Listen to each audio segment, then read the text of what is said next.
పరుగు అనేది మనిషి జీవితంలో అసలు లేకుండా పోయింది. పరుగు అనేది జీవితాన్ని చాలా ఆరోగ్యవంతంగా చేస్తుంది.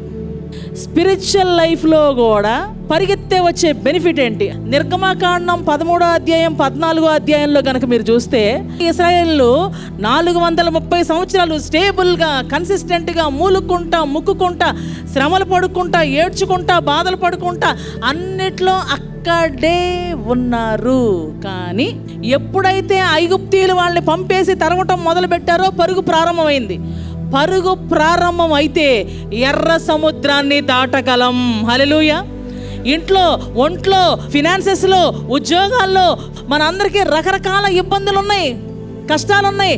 కానీ పరిగెత్తితే సమస్య నుంచి బయటపడిపోగలం. కూర్చుంటే నో వే అట్ ఆల్. చదువులో పరుగు పెడితే మంచి మార్కులతో పాస్ అవుతాం.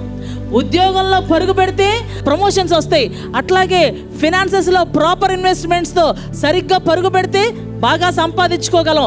రోగం వచ్చినప్పుడు డాక్టర్ల చుట్టూ, దేవుడి చుట్టూ పరుగు పెడితే స్వస్థత కలుగుద్ది. అట్లాగే రకరకాల సమస్యలు, ఇరుకులు, ఇబ్బందులు ఉన్నప్పుడు పరుగు పెడితేనే విజయం వస్తుంది. ఈ పరుగు ఫిజికల్ పరుగు కాదు, ఈ పరుగు ఆత్మీయమైన పరుగు.